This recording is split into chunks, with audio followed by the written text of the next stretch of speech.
को जाऊे मूलार कोफ्ता। प्रथमे गेटर साहाय्य मूला को कोरी तार पानी जाक सब चिपुड़ी काढ़ीदेवा। तापर कौन करवा पियाज हल्दी गुंड धनिया गुंड जीरा गुंड गरम मसला चाट मसला अदा कंचा लंकार छेचा जुआणी सबको मिक्स करी आहरे पकईदेली। तापर कौन करवा स्वाद अनुजाई लुण देवा। स्वाद अनुजाई लुण पकाइबा। बेसन अल्प पकाइबा। बेसन अल्प पकाइबा। तापर पकाइबा कॉर्नफ्लावर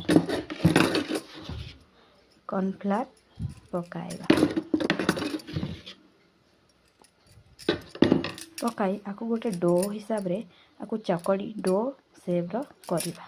देखंतु आमे डो प्रस्तुत करदे। तापर देखंतु मु तेल गरम कर देछि। एही तेल रे एही बरा सेप रो बनाई ए टाइप रो बरा सेप रो बनाई आकु कोफ्ता प्रस्तुत करवा। देखंतु मु सब पकाई देछि। तापर ताकु गोल्डन कलर होला परे सी मांच करी ताकु आमे छाणीबा।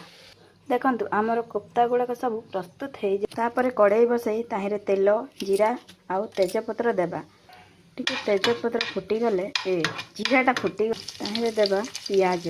देखंतु एथिरे प्रस्तुत करूची मु पियाज रसुण टमाटो ग्राइंडर करी थोई। देखंतु आमे से प्यूरी की पकई देखंतु अल्प टिके भाजी। देखंतु तापर कस्तूरी मेथी धनिया गुंड जीरा गुंड हळदी गुंड मर्च गुंड अल्प करी मसला को ताहिरे पकाइबा।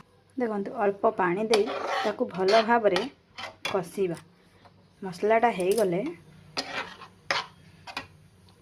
देखंतु आमर मसलाटा भल भाव रे कसी हे जाइछि। तापर ताहिरे पकाइबा गरम पानी। देखंतु गरम पानी देला मात्रे आमरटा पानी भल भाव रे फुटी आसिला। तापर ताहिरे से कोफ्ता गुड़क पकाई देबा। तापर स्वाद अनुजाई लुण देबा। तापर ताहिरे पकाइबा एही ग्रीन मसाला। देखंतु आमे कोफ्ता गुड़क पकाई देले। तापर आकु 2 मिनिट चलेइबा। 2 मिनिट फुटी गला परे आ ऊपर गरम मसला पकाई गैस बंद कर देबा। देखंतु आमर प्रस्तुत हो गला मूला रो